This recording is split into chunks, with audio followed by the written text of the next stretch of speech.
માટેનું સેટઅપ સમજી લઈએ ખુશી, કારણ કે આ એક્સપાયરીનું સેશન જે આજે સંકેતો આપણા માટે લાવ્યું છે, જે ગ્લોબલ હેન્ડઓવર બજાર માટે આજે ભારતીય બજાર માટે જોઈ રહ્યા છે એ આપણે જોઈ રહ્યા છીએ કે મજબૂતી સાથેનું આપણને બતાવી રહ્યું છે, પરંતુ એશિયા મિક્સ છે, ગિફ્ટ નિફ્ટી જે છે એક ફ્લેટ ટુ પોઝિટિવ શરૂઆત એટલે એક ફરી રેન્જ બાઉન્ડ શરૂઆતના સંકેતો આપી રહ્યું છે, પરંતુ અત્યારે જે રીતે હવે ભારતીય બજાર માટે જોઈએ તો Q1 અપડેટ્સ જે હવે ચાલુ બિઝનેસ અપડેટ્સ કંપનીઓ દ્વારા થઈ છે એ પણ એક મહત્વનું, આ બધા વચ્ચે કઈ રીતે જોઈ રહ્યા છો બજારને?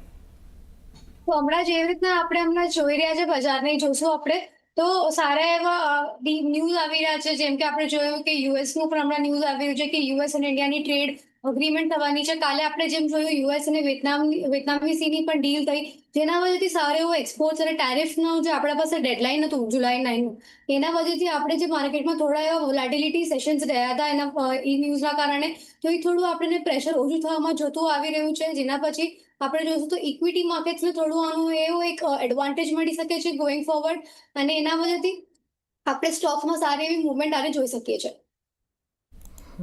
ઓવરઓલ એક વ્યૂ બજાર માટે બનતો આપણને દેખાડી રહ્યો છે ખુશી. સેક્ટર સ્પેસિફિક એક વ્યૂ લઈએ મેટલ માટે. ગઈકાલે નિફ્ટી મેટલમાં જ એક મજબૂતી જોઈ. ટાટા સ્ટીલ, JSW સ્ટીલ જુઓ નિફ્ટીના બંને ટોપ ગેઇનિંગ કાઉન્ટર્સ, આ સિવાય હિન્ડાલ્કો મજબૂતી વોલ્યુમ બેઝડ બાઇંગ બધે જોવા મળ્યું હતું. સેલનું કાઉન્ટર આપણને એક મજબૂતી નાલ્કો, તો આપણને એક જે બઝિંગ સ્ટોક્સ બધા દેખાયા. ઓવરઓલ આ સેક્ટર લોંગ ટર્મ માટે કઈ રીતે જોઈ રહ્યા છો અને કઈ કંપની લાંબા ગાળા માટે તમે અહીંયાથી રેકમેન્ડ કરશો? તો મેટલ સેક્ટર આપણે જેમ જોયું તો કાલે મેટલ સેક્ટરે સારી એવી મૂવમેન્ટ આપી હતી, તો આજના માટે પણ આપણે જોયું મેટલ સેક્ટર આજે પણ આપણને સારા એવા પોઝિશન પર લાગી રહ્યું છે. આજે પણ લાગી રહ્યું છે કે આપણે એક્સપેક્ટ કરી શકીએ છીએ કે મેટલ સેક્ટર આજે પણ સ્ટોક સારા એવા મૂવમેન્ટ આપી શકે, જેના વચ્ચે થોડું હવે જેના બેલેન્સ શીટ છે કંપનીના, અગર આપણે રિઝલ્ટ જોશું છે મેટલ સેક્ટરમાં આવી રહ્યા છે એ પણ ઘણા સારા છે. તો અગર આપણે કંપની સ્પેસિફિક અગર આજ માટે કોઈ જોવા હોય તો આપણે હિન્ડાલ્કો જોઈ શકીએ, નાલ્કો જોઈ શકીએ, આપણે લોયડ્સ મેટલ જોઈ શકીએ, તો આપણે ટાટા સ્ટીલ બી સારું એવું કાઉન્ટર છે, તો આપણે આ બધા કાઉન્ટર્સને આજ માટે ધ્યાનમાં રાખી શકીએ છીએ. હિન્ડાલ્કો, ત્યારબાદ લોઇડ મેટલ્સ છે, ટાટા સ્ટીલ એક ફોકસમાં ખાસ કરીને રાખી શકીએ છીએ.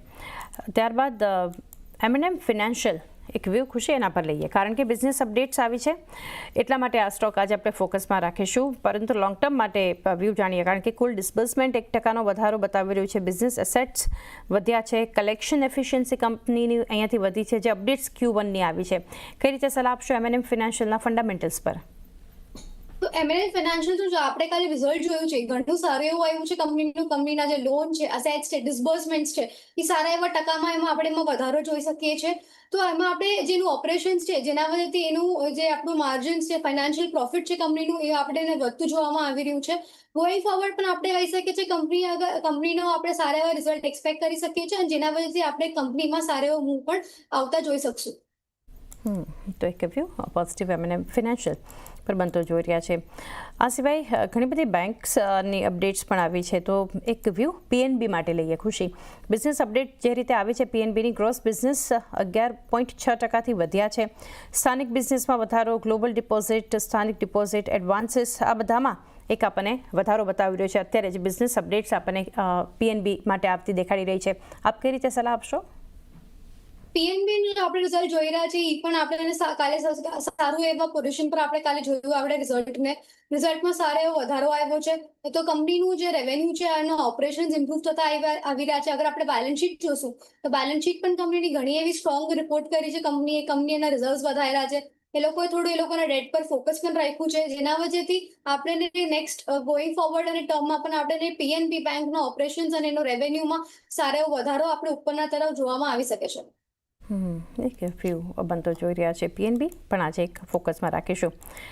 એવન્યુ સુપરમાર્ટ્સ, ડીમાર્ટ માટે ખુશી વ્યૂ લઈએ. જે અપડેટ આવી છે, સ્ટેન્ડઅલોન આવક વધી છે કંપનીની, અને જે કુલ સ્ટોર એડિશન જે છે અત્યારે ટોટલ નંબર્સ 30 જૂન સુધીમાં 424 આપણને બતાવી રહ્યા છે. અહીંયા પણ એક મજબૂત Q1 અપડેટ આપણને બતાવી રહ્યું છે એવન્યુ સુપરમાર્ટ્સ. કઈ રીતે સલાહ આપશો અહીંયા?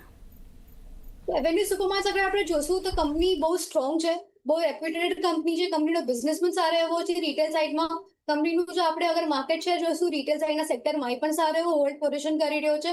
અને આવા બધા ફેક્ટર સાથે કંપની જ્યારે સારું એવું રિઝલ્ટ Q1 પોસ્ટ કરે તો કંપનીને સારો એવો હજી એક મૂવમેન્ટ આવી શકે છે કંપનીમાં, કેમ કે રિટેલ સેગમેન્ટ અગર આપણે જોશું તો હમણાં સારું એવું છે, કેમ કે જે ઇન્વેસ્ટર્સનું કોન્ફિડન્સ છે એ પાછું આપણે માર્કેટ્સમાં આવતું દેખાય છે અને આવા બધા કંપનીઝમાં જ્યારે ઇન્વેસ્ટર કોન્ફિડન્સ પાછું આવે તો એ લોકોમાં વધારે સારો એવો પાર્ટિસિપેશન આપણને દેખાવામાં આવી શકે છે.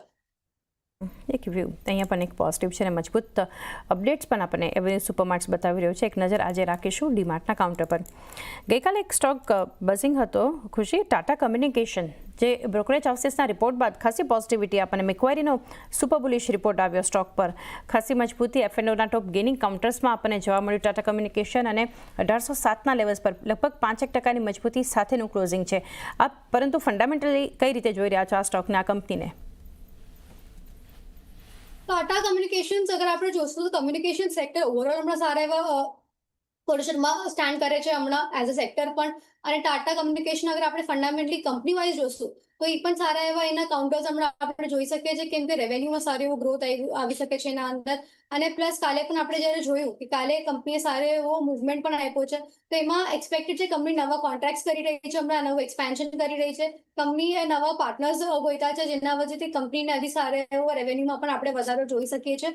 અને ગોઈંગ ફોરવર્ડ ટાટા કમ્યુનિકેશન્સ જે ટેલિકોમ સેક્ટર છે અને કમ્યુનિકેશન સર્વિસીસ છે, એ સારી એવી ડિમાન્ડમાં પણ રહેવાની છે, તો જેના વજહથી આ બધા કંપનીઝ આપણે ફોકસમાં રહેશે જ.